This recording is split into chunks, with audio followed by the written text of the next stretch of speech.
सत साहिब सतगुरुदेव की जय।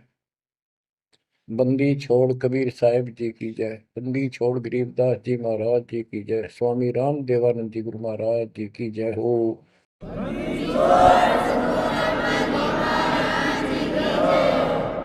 सर्व संतों की जय, सर्व भक्तों की जय, धर्मी पुरुषों की जय। श्री काशी धाम की जय, श्री सुडानी धाम की जय, श्री क्रोथा धाम की जय, श्री बरवाड़ा धाम की जय। सत साहिब गरीब नमो नमो सत पुरुष को नमस्कार गुरु के नहीं। सुर नर मुनि जन साधुआ संतों सर्वस नहीं। सतगुरु साहेब संत सब दंडोतम प्रणाम। आगे पीछे मध्य हुए तिनको जा कुर्बान। नराकार निर्विषम काल जाल भय भंजन। निर्लेपम निज निर्गुणम अकल अनुपेशंदनम। सोहम सुरति समापतम सकल समाना निर्तल। उज्ज्वल हिरंबर हरदम अम्बे पर्व अथाह वार पार नहीं मध्य तुम। ग्रीव दोष मरत सिद्ध होई गणनायक गलताना। करो अनुग्रह सोई पारस पद परवाना। आदि गणेश मनाओ गणनायक देवन देवा। चरण कमल लाओ आदि अंत करूं सेवा।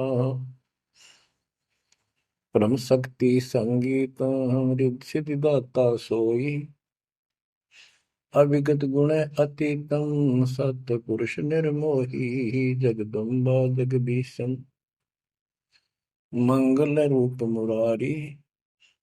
तन मन अर्पों शीसम भक्ति मुक्ति भंडारी। सुर नर मुनि जन ध्यामय ब्रह्मा विष्णु महेशा। शेष सहस मुख गावै पूज्य आदि गणेशा। इंद्र कुबेर सरीखा वरुण धर्म राय जावै। समर्थ जीवन जी का मन इच्छा फल पावै। 33 कोटि अदारा जावै सहस 88। उतरै बहुजल पारा कट है यम की फांसी। कबीर सतगुरु के उपदेश का सुनिया एक विचार। जय सतगुरु मिलते नहीं जाते नरक द्वार। नरक द्वार में दूत सब करते खेचा तान। उनसे कभू नहीं छूटता फिरता चारों खाने। कबीर चार खानी में भरमता कबहू न लगता पार। सो फेरा सब मिट गया मेरे सतगुरु के उपकार। जय जय सतगुरु मेरे की। जय जय सतगुरु मेरे की। सदा साहिबी सुख से बसियो। अमरपुरी के डेरे की। जय जय सतगुरु मेरे की। जय जय सतगुरु मेरे की। सदा साहिबी सुख से बसियो। अमरपुरी के डेरे। निर्विकार निर्भय तू ही और सकल वैमा। यदि साधो और सकल वैमा। सब पर तेरी साहिब, सब पर तेरी साहिबी, तुझ पर साहिब नो, निर्विकार निर्भय, निर्विकार निर्भय तू ही, पूर सकल बेमा, हे जी साधु पूर सकल बेमा, सब पर तेरी साहिब, सब पर तेरी साहिबी, तुझ पर साहिब ना, निर्विकार निर्भय।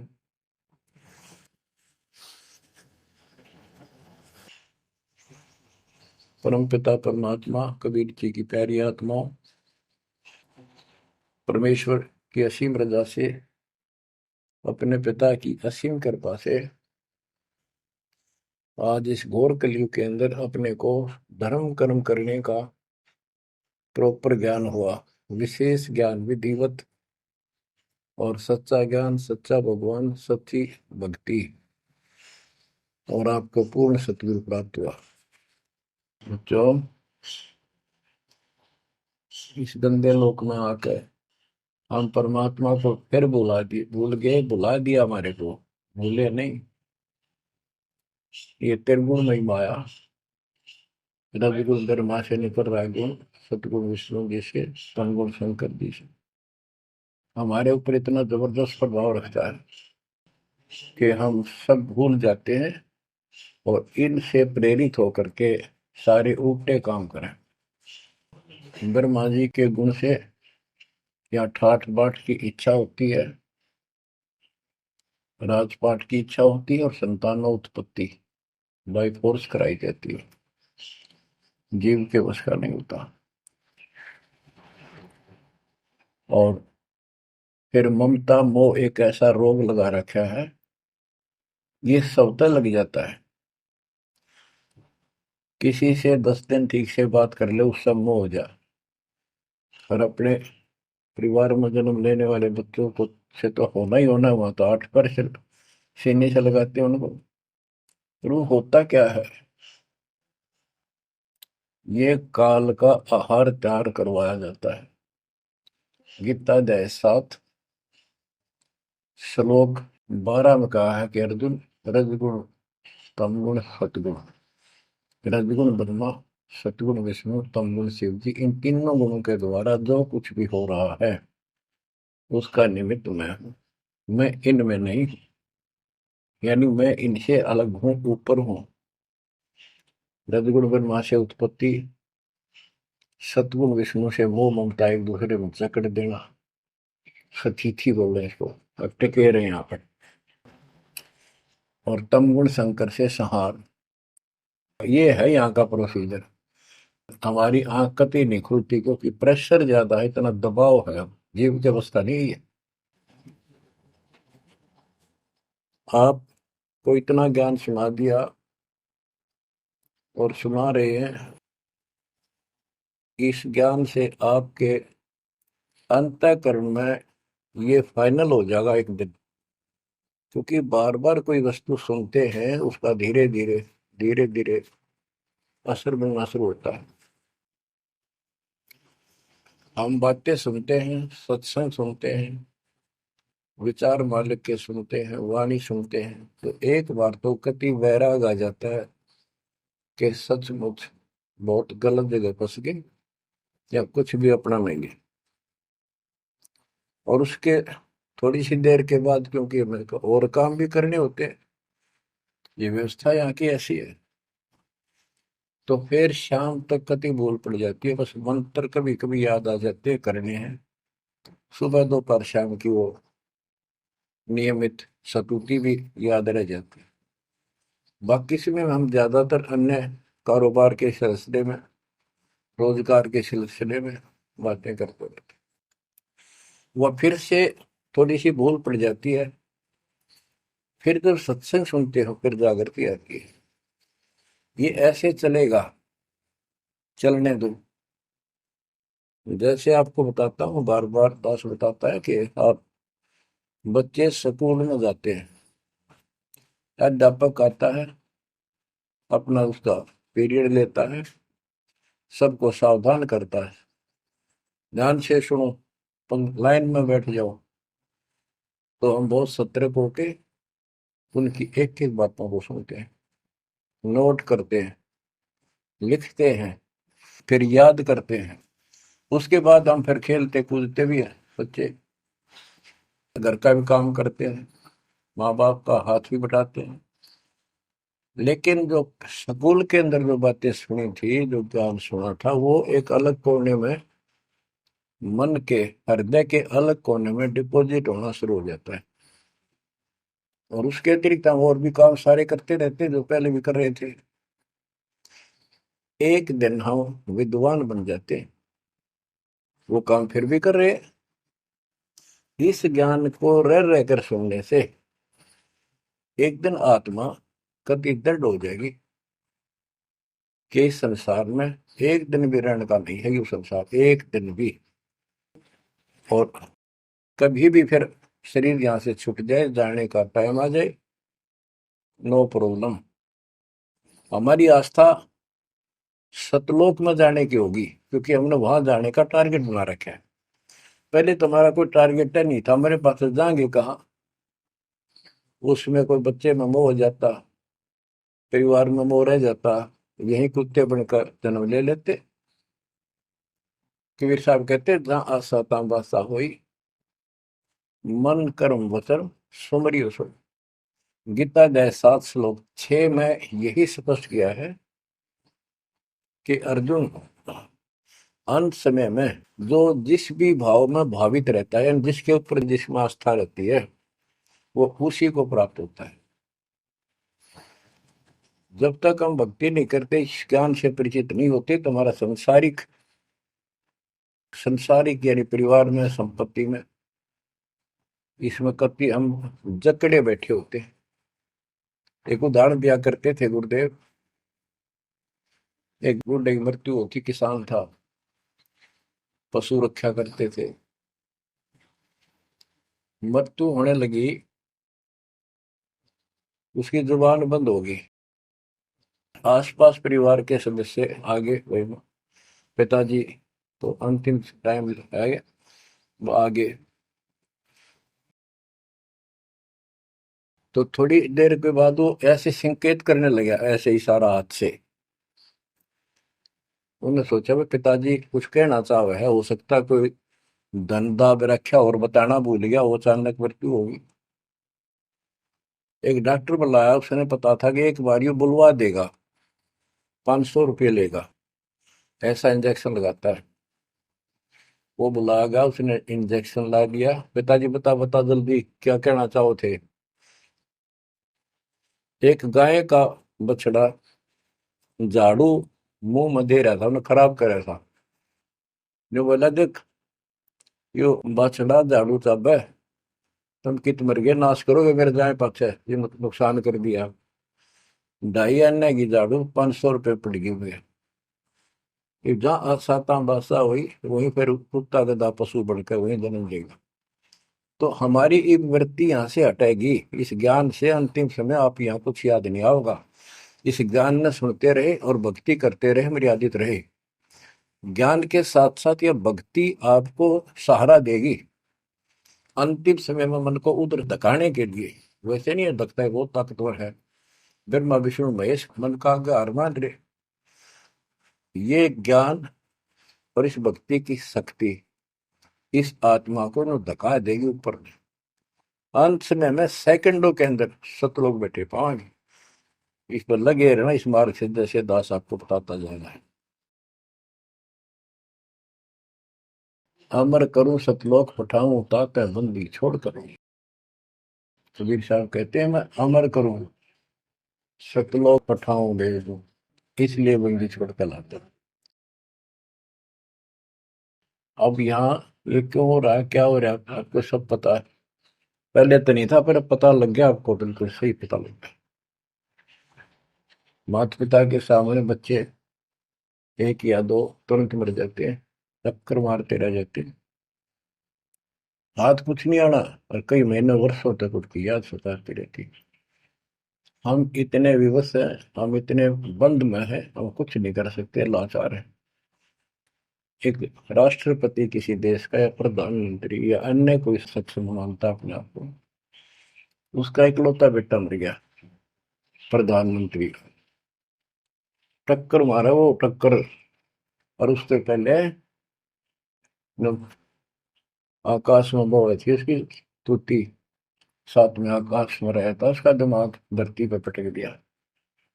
एक बताते हैं, महाभारत में प्रकरण आता है, द्रोणाचार्य, ये गुरु था कौरव पांडवों का, और शिक्षा दिया करता, मोह मत करो, मोह सबसे बड़ा खतरनाक है। द्रोणाचार्य का जब लड़का अश्वत्थामा मरा, मरा नहीं था उस समय तक, ये कह दिया गया अश्वत्थामा मर गया। वो झूठ बुलवाई गई थी श्री कृष्ण में प्रवेश काल द्वारा, कि एक अश्वत्थामा नाम का हाथी था, उसको मार दिया गया। और युधिष्ठिर का बहुत विश्वास करते थे सब कि ये सत्यवादी है, कभी झूठ नहीं बोलता। तो काल ने यह चाल चाली कि द्रोणाचार्य पांडवों की सेना को मार डालेगा, बहुत जबरदस्त तीरंदाज है, बहुत गजब का शूरवीर निशानेबाज है, इसको कंडम किया जाए। तो उसको कंडम करने का तरीका अपनाया कि इसको एक झूठी खबर फैलाई जाए कि अश्वत्थामा का बेटा मर गया युद्ध में, फिर ये पागल हो जाएगा। ऊपर तक दुनिया गीत गाती है, जब लग गया अपने, जब पता लग गया तो युधिष्ठिर से झूठ बुलवा दिया कि तूने कह दे कि अश्वत्थामा बीते, अश्वत्थामा मर गया, तेरी झूठ भी ना होगी, हाथी मर गया ना, ये हो जाएगा। तो पहले तो युधिष्ठिर माना नहीं, फिर ये कहा कि हाथी मार दिया है, तो झूठ थोड़ी है। झूठ तो थी है, न्यू थोड़ा। पहले हम छोटे से थे, तो न्यू कहते, अरे झूठ बोली तो ना पाप लगेगा, बोला ना, उंगली पर उंगली चढ़ा के बोली थी, ये कौन पाप लगे। यानी ये अपने फार्मूले हैं, पाप तो पाप तो लगेगा। तो सब ने कहा कि आपका बेटा अश्वत्थामा मर गया, द्रोणाचार्य। तो बोला नहीं, मेरा बेटा नहीं मर सकता, नहीं मर सकता, उसको मारने की हिम्मत किसी में नहीं है। कि युधिष्ठिर कह देगा तो मैं मान जाऊंगा। तब युधिष्ठिर ने कहा, अश्वत्थामा थे नर व कुंजर, नर तो जोर तो बोल दिया, व कुंजर, भाई हाथी आदमी या हाथी, ये नहीं कह सकता, वो मन मन में बोल दिया। तो यह बात सुनकर अश्वत्थामा आई थे, अश्वत्थामा मारा गया।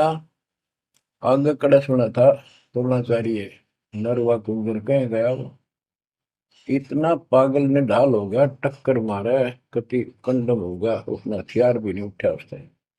और पांडवों ने वो गढ़ जीत लिया उस साइड का जहां वो मोर्चा डटे खड़ा था। तो बच्चों, ये मोह इतना जबरदस्त है, जीव के बस का नहीं है। और बनता कुछ नहीं, बचाओ कुछ नहीं। तो इसका बचाओ अब है तो ज्ञान हो। ये ज्ञान जो दास बता रहा है, ये आपके हृदय में जच जा कति, ये कुछ भी अपना नहीं है। 100 की 100 साची है, पर मन मानने तैयार नहीं, आत्मा को दबाए रखा है। ये सब काल आहार हमसे पैदा कराया जाता, जैसे कसाई बकरे पालता है। कसाई बकरे पालता है, उनके लिए चरागाह बनाता है, सुंदर तालाब बनाता है पानी पीने के लिए, उनके लिए छाया, गर्मी, सर्दी, ओलों से बचने के लिए शेड डालता है। पहले झोंपड़ी डाला करती थी, तो उस घास फूस के और लकड़ी, अब टीनों का शेड बनाते, पंखे लगा दिए जाते। और ये समझो कि जैसे कसाई ने 3 पाड़ी रखे हैं नौकर, एक बकरे मोल लाके वहां छोड़ता है, दूसरा उनकी पालन पोषण करता है, और तीसरा उनमें से निकाल के और अपने कटवा देता, बेच देते हैं, कसाई को सौंप देता है। ये प्रोसीजर है यहाँ पर। जैसे कसाई कभी कभी आता रहता है, बकरों को देखता है, संभालता है, तो उनके कमर पे हाथ मारता, शरीर पे, और वो उसको अपना एक बहुत हमदर्द मित्र मानते हैं, मालिक मानते हैं। देखो हमारे को कितनी सुविधा दे रखी है, पानी क्या, घास क्या, गर्मी सर्दी से बचने का। वो देखता तो हाथ मार के ऐसे है कि ये कितनी कीमत का हो गया, कितना मांस है इसमें। और वो समझते हैं ये प्यार करे हमारे से, कसाई लाड करता है, वो भी उसको प्रतिफल में जीभ से चाटते हैं उसका हाथ, प्यार करते हैं। और कई कई तो उसके ऊपर पैर फैला कर उसको प्यार देना चाहते, सीने से लगाना चाहते हैं बकरे। ऐसा पशु भी प्यार देते हैं, उसको अपना मान। वो देख रहा है इसमें मांस कितना है, और नौकरों को बता देता है इन इनको निकाल लो। उसका कोई रहम नहीं है, कितना लाड करो, कितने उसके गुण गाओ। उसने उद्देश्य यही है, उसका मतलब यही था, उनको पालने का। कबीर साहब कहते खाई खुराक का पैन पोशाक का यम का बकरा पलता है। या बढ़िया बढ़िया माल खा के, और सुंदर सुंदर कपड़े, ड्रेस, कटपट फैंसी के कपड़े, ये पहनेंगे वो पहनेंगे। कहते खाई खुराक का पैन पोशाक का यम का बकरा पड़ता है। काल के बकरे पड़न लग रहे हो तुम। इन बातों को बच्चों अच्छी तरह हृदय में बैठा लो एक कोने में। संसार में रहेंगे, रहना पड़ेगा, लेकिन परमात्मा की शरण में रहेंगे, मर्यादित रहेंगे। काल का कोई अटैक आप पर नहीं होगा, ना आपके परिवार पर होगा, ना किसी धन संपत्ति व्यवसाय पर होगा। ये सत्कर मान लेना। हम मर्यादा को हल्के में ले लेते हैं, और ये हमारे विनाश का कारण होता है। गलती हम करते हैं, कोई काल का ऐसा अटैक आने का समय हो गया और वो नुकसान हो गया, तो भक्ति और छोड़ देते हैं, हो गया सर्वनाश। भक्ति छोड़ दी, भगवान की शरण छोड़ दी, फिर और कहाँ ठिकाना रह गया। कटी पतंग हो गई। कटी पतंग का कोई अस्तित्व नहीं रहता, कुछ देर उड़ जरूर सकती है, अंत में पता नहीं कि कर पेड़, बबूल के पेड़ में उड़ के फड़फड़ कर काटती है। ऐसे फंसे रह जाओगे तुम इस काल के जाल में, कांटेदार झाड़ियों में, इस गंदे लोग। तो बच्चों इस बात का सख्त ध्यान रखो, यदि आपने यहाँ से निकलना है, मर्यादा ना टूटे। और मर्यादा ये पता नहीं कितने प्रकार से टूट जाती है। जैसे हमने किसी को सेवा दे दी, भाई क्या सेवा कर लो, शुक्रिया दाता का, मजदूरी मिली, खुश हुई, फिर कह दिया ये त्याग दे, छोड़ दी, दूसरे को दे दी। बता फिर दुख क्यों मानना। फिर दुख मानते, मैं ये समझा, इतना ज्ञान होकर भी तुम ऐसी बातें करते हो, तो शुक्र मनाओ, और 100 बार हाथ जोड़ के भाई बहुत अच्छा, गुरुदेव का आदेश है कि भाई सेवा कर लेगा, मुझे भी और सेवा दे दियो कोई, मेरी नीयत से सेवा करने की। करना मिला तो अपना सबर करे, भक्ति करे, सत्संग में जाओ। 100 सेवा है आश्रम में करने वाले को, बहुत सी सेवा होती है। तो एक बात का बंद कर नहीं बैठना चाहिए। ये प्रार्थना आती है, मेरे को कोऑर्डिनेटर की सेवा फेर दियो, ये भी कमजोरी है।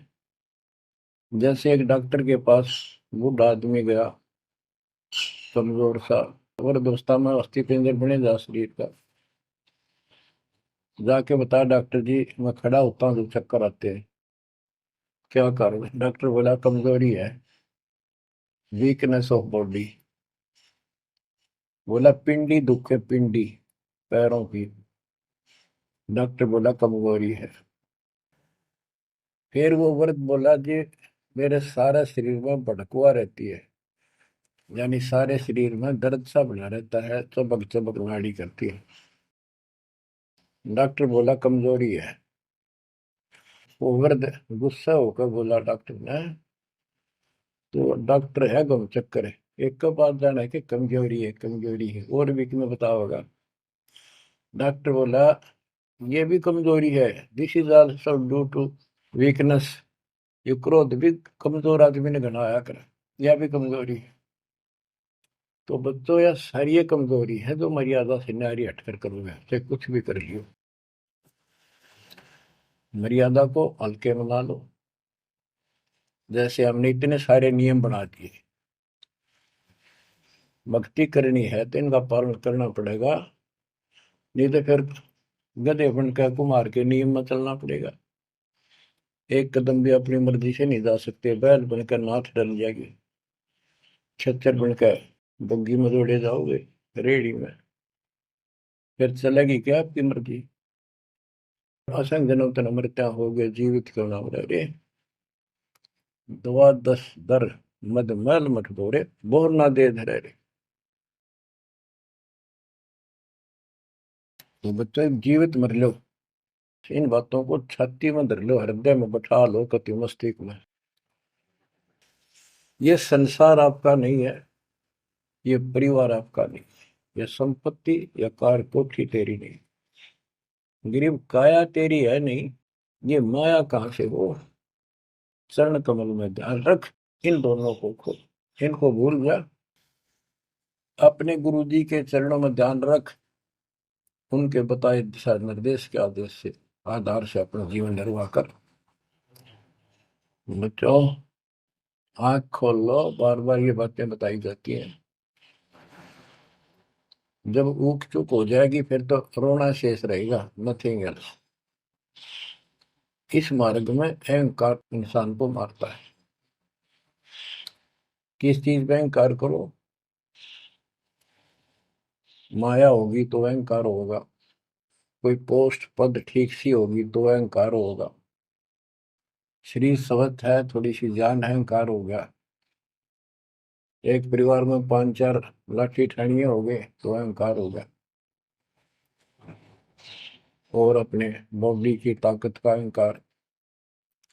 और भी सैकड़ों कारण है जो इंसान के मन में दोष पैदा हो जाता है।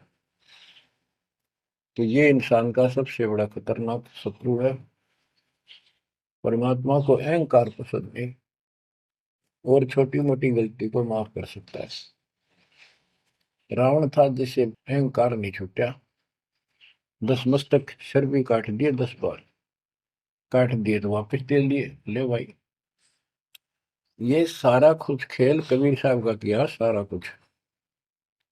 ये आत्मा परमात्मा की है, चाहे आज राक्षस है, चाहे कोई कसाई है, चाहे देवता है, चाहे ब्रह्मा विष्णु महेश है, चाहे कीड़ी आती छोटे जीव है, कोई स्त्री पुरुष है, बालक बच्चे, जीव जंतु सब उसके हैं।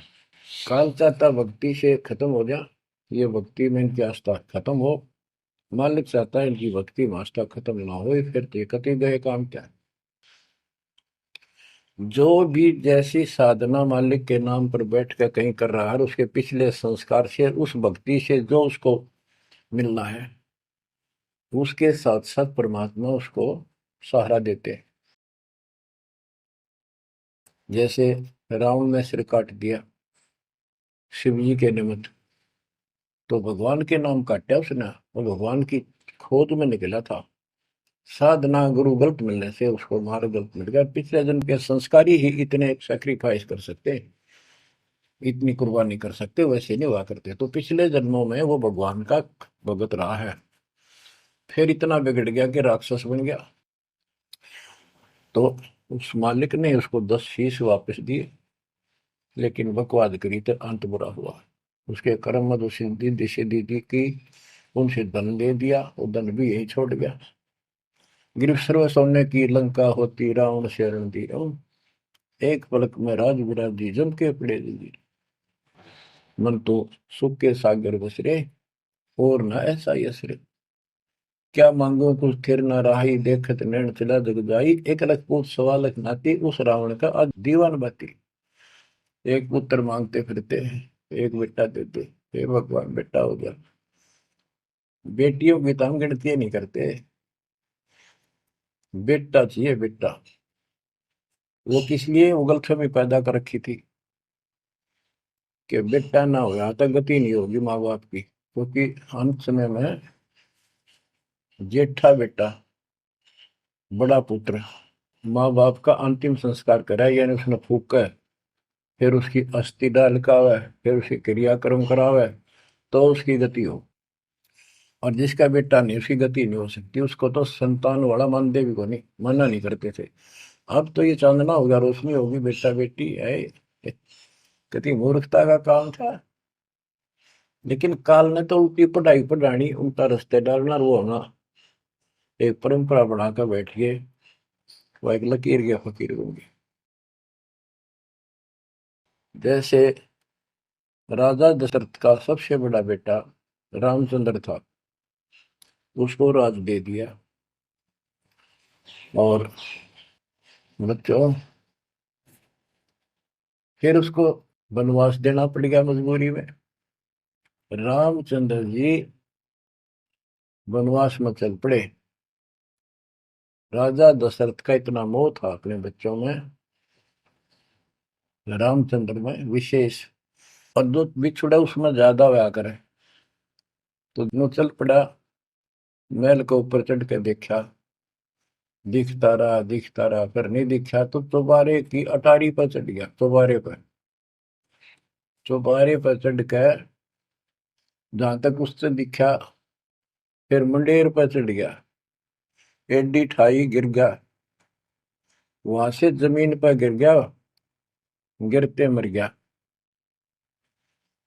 अब रामचंद्र वापस नहीं आया, उसका अंतिम संस्कार किसने करा? वो पूछने वाला वे मंदबुद्धियों ने, जो दुनिया को भ्रमित क्या करते थे, किसी की अकल वहां नहीं गई वहां तक। जेठा बेटा था ही नहीं, फिर उसके अंतिम संस्कार किसने करे? दूसरा न करे होंगे। तो ये बात कहने की है, तो इसका मतलब उसकी गति हुई नहीं, बेटा होते हुए भी अंतिम संस्कार नहीं कर सका। तो इन बातों ने छोड़कर सतगुरु कबीर साहब द्वारा जो ज्ञान दिया है, इस पे दृढ़ हो जाओ। देखो, हमारी सारी बात उल्टी है। भक्ति मार्ग में बेटा है, बेटी है, अच्छी बात है। परमात्मा के चरणों में लग गए दोनों, तो हम तो बरी से हो गए, क्यों? भगवान आप पर खड़ा हो गया। और बेटा भक्ति नहीं करता, बेटी करती है, तो एक कौडी का नहीं हो बेटा किसी काम का।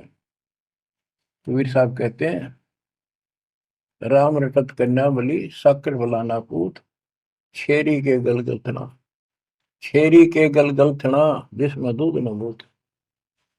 बकरी के गल में एक खाल लटका रहा थन के साथ, व्रत की खाल।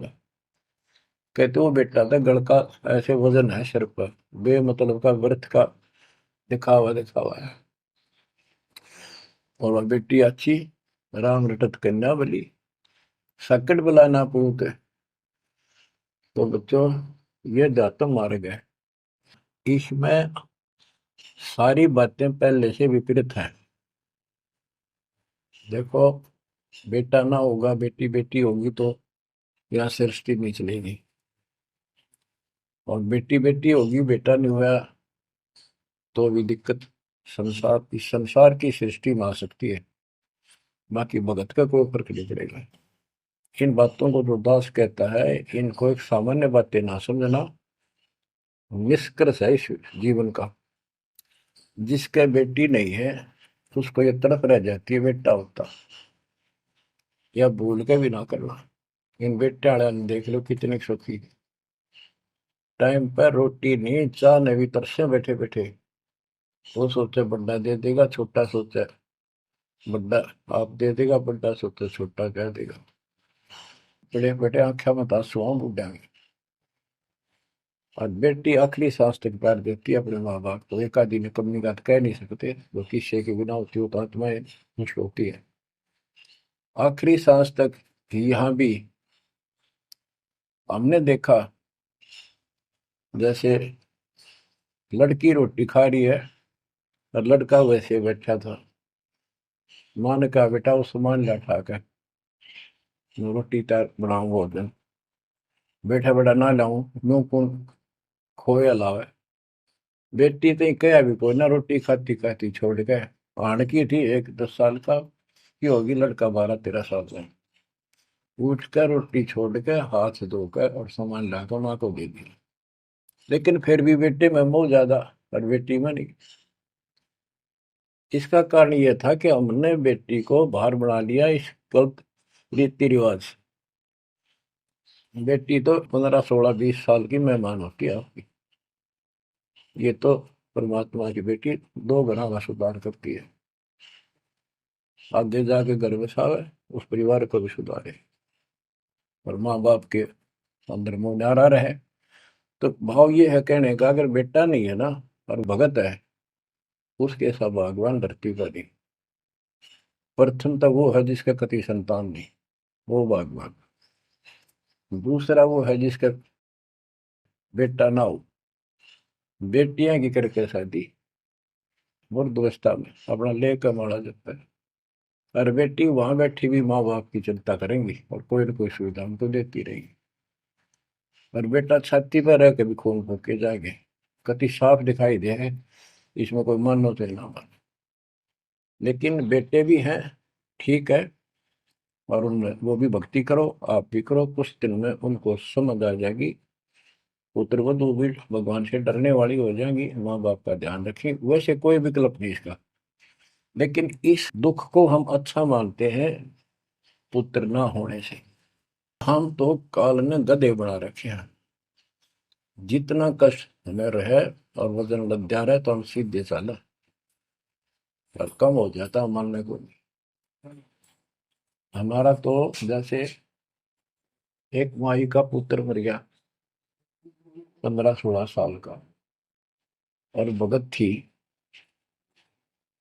टक्कर मारी, रोना पड़े है कि बस की बात है, पाला पोसा ले जाता का। फिर उसने थोड़ा सब्र हुआ जैसे। उस दूसरे जो एक और बिना भगत थे उनके पड़ोस में, जो उनके लड़के की शादी होगी,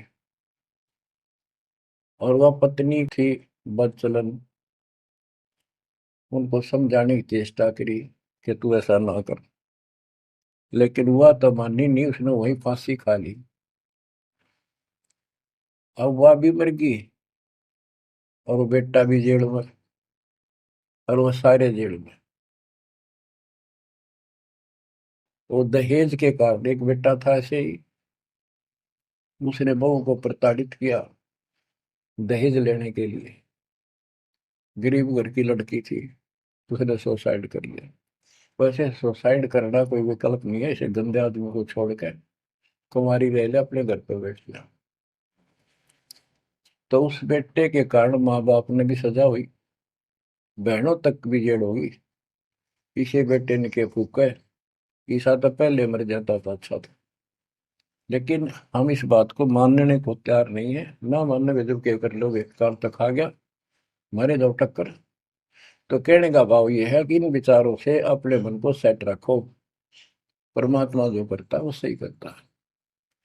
जैसे आपको बताते रहते हैं, एक बार हजरत मूसा जी, यहूदी धर्म के प्रवर्तक में, से किसी ने पूछा सत्संगी ने कि आज के दिन सबसे बड़ा इल्म वाला यानी ज्ञानी कौन है। उसने अपने आप को बताया, तो उसका अल्लाह बोला, जिसको खुदा मानते हैं, जिसने कुरान का ज्ञान दिया, बाइबल का दिया। कि मूसा तने ये बात बहुत गलत की, मुझे अच्छा नहीं लगा, तुमने अपने आप को कैसे कह दिया मैं सबसे विद्वान हूँ। अब मूसा जी भी अपनी जगह ठीक थे जी, यो ज्ञान आपसे प्राप्त हुआ, आप भगवान खुदा हो, और खुदा जो ज्ञान देता हुआ सबसे उत्तम होता है, मैं उसी के आधार पर कह दिया। बोला नहीं, तेरा ज्ञान तो अल खिजर के ज्ञान के सामने फासिक भी नहीं, कुछ भी नहीं है।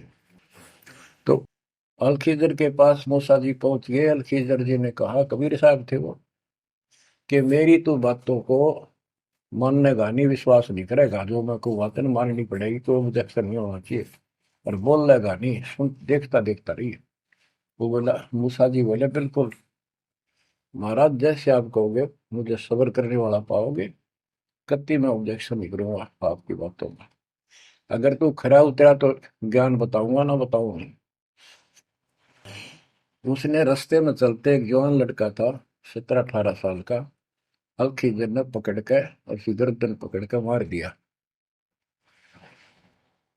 तो मूसा जी बोले, तनिष बेकसूर को मार दिया, तेरा दिमाग खराब है, यूं क्यों मारा तेने, क्या बिगाड़ा तेरा इसको। तो अलखिजर बोला, मैंने कहा था मैं जो करूँ तू देखता रहिए, बोलना नहीं है, मेरी क्रिया पे अविश्वास ना करना। मूसा जी ने अपनी गलती मानी, चल पड़ा। ऐसे ऐसे 2-3 और कारण गए, सब में उसने ऐसे ऑब्जेक्शन किया, आखिर में वो बिना हार गया। मूसा कि मैं इस योग्य नहीं, मैं आपकी बातों को अविश्वास करता रहा हूँ। लास्ट बता दिया कि इस क्रिया के बाद तो फिर ऑब्जेक्शन किया तो मैं तेरे से बात नहीं करूंगा, ना पे बताऊंगा। ज्ञान बोला भी ठीक है, उस पर भी हार गया वो। तब अलखेजर बोला, सुन ले, ज्ञान तो तूने बताओ नहीं, तो वो लड़का क्यों मारा था। वो ऐसा दुष्ट पैदा हो गया था, इसके माँ बाप भगत हैं, और उनको इतना परेशान करता, वह रो रो का टाइम काटते। उसके स्थान पर भगवान ने उनके घर में 50 साल की उम्र में एक बेटी का जन्म दिया। उनका सुखी जीवन रहा, ये प्रमाण है उसके अंदर, बाइबल के अंदर। तो बच्चों, ये सत्कर मान लो, मालिक जो करे उसको सही मानो। ऊक चूक हो भी जा तो भगवान से दूर ना हो जाना। वो जो करेगा भगवान कभी गलत नहीं करेगा, ये तो आपने मानना ही पड़ेगा। गलत तो हम करे बैठे, हाँ यू काल करवाने लग गया, और रोज गलत हुआ है, एक दिन भी तो नहीं। तो बच्चों, परमात्मा की प्रत्येक क्रिया पर विश्वास रख कर चलो तुम। हमने चाहे कितना नुकसान होता दिखे, राज्य करमता राम की रजा दे रघुशीष, दास गरीब दरस परस, तिस बैठे जगदीश। हम अपनी विचारधारा को ऊपर रखा है, जो घिसी पट्टी और बिल्कुल बकवादों से भरी होती है। इस कारण से हम भगवान पे विश्वास, गुरु जी पे विश्वास, और सब क्रियाओं पे विश्वास करके अपने कर्म छोड़ के फिर काल के जाल में फंसे रह जाते। और वहां कुछ है ही नहीं वो तो सारे उल्टे कर्म, बेसिक परंपरा बनावटी है। बच्चों, विश्वास करो अपने बंदी छोड़ पे, विश्वास नहीं करोगे तो मार खाओगे। गरीबदास जी कहते हैं, गरीब सर्जन अर्जुन को सतगुरु मिले, मक्के मदीने माही, 64 लाख का मेल था, दो गन सब ही जाही। गरीब चंडाली के चौक में सतगुरु बैठे आए, 64 लाख गारत गए, दो रहे सतगुरु पाए।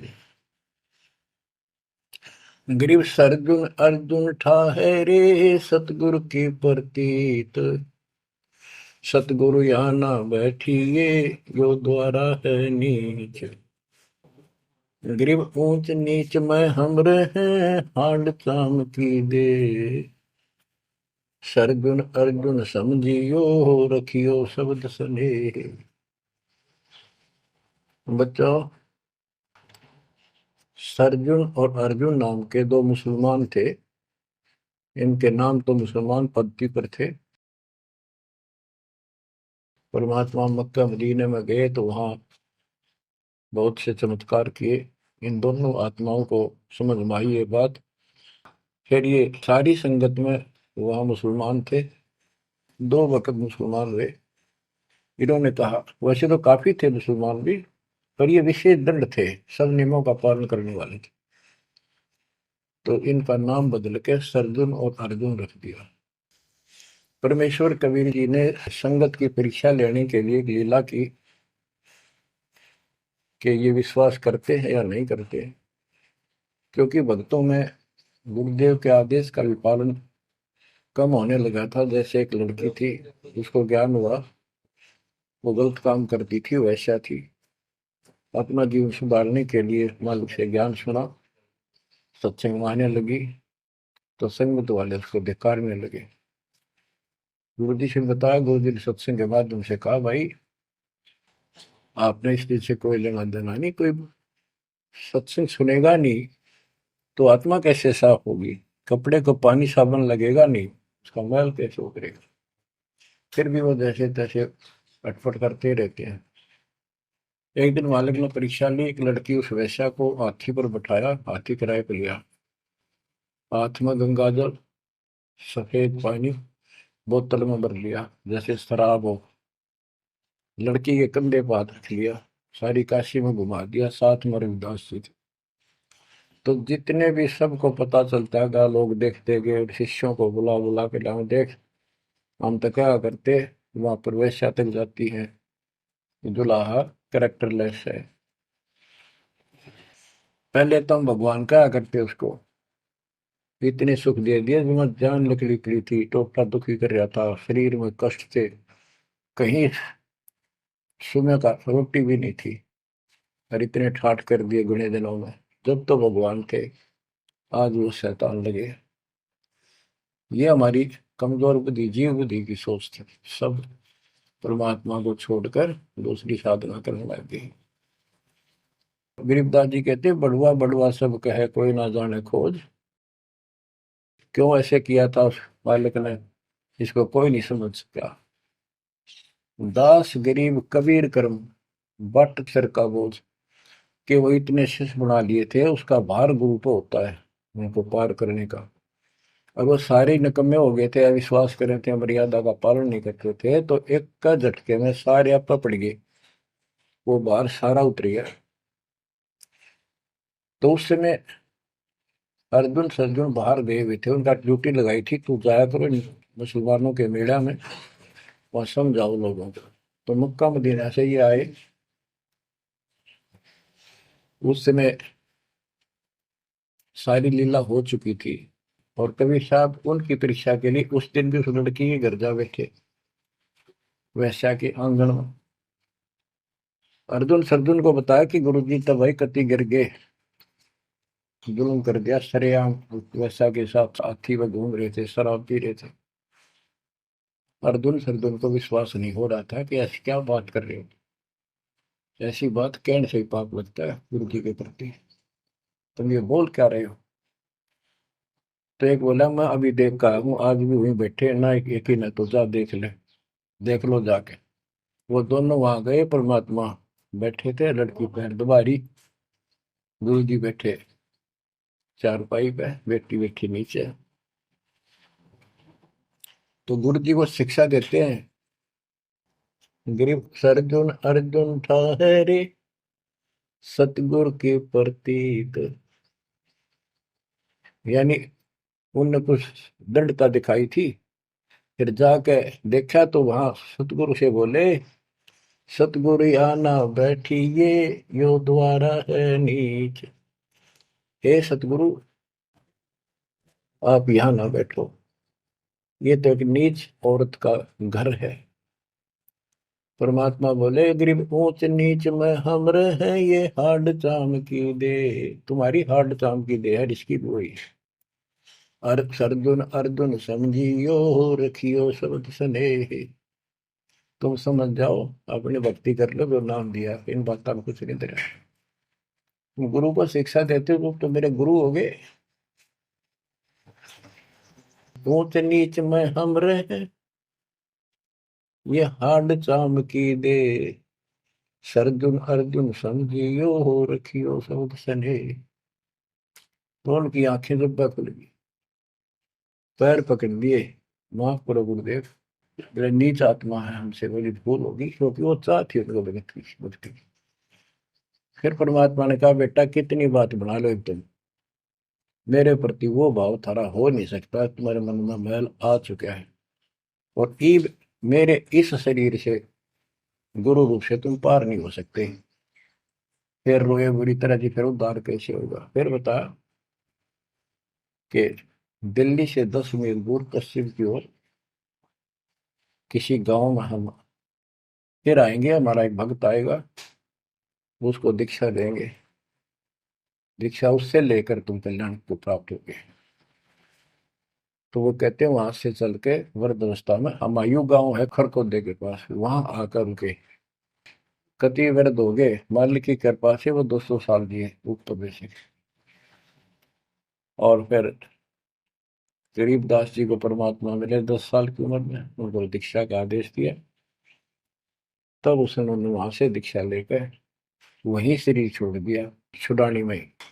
उनकी अभी तक हमारे सामने बताओ थे, हम जाने लगे थे कि अब 2-3 साल पहले, 10 साल पहले, या भोरी वाले महाराज आया करते गरीबदास जी, उन्होंने वो मंडी फुड़वा दी। उनके दोनों की यादगार बनी हुई थी, इसलिए फुड़वा दी कि लोग इन पूजन लाग जाए गरीबदास जी को छोड़ के। तो कहने का भाव यह है बच्चों, आंख खोल लो, इन बातों को चिंतरा, गुरु के प्रति कभी अविश्वास नहीं होना चाहिए, और परमात्मा की प्रत्येक क्रिया को शिरोधार्य होना चाहिए।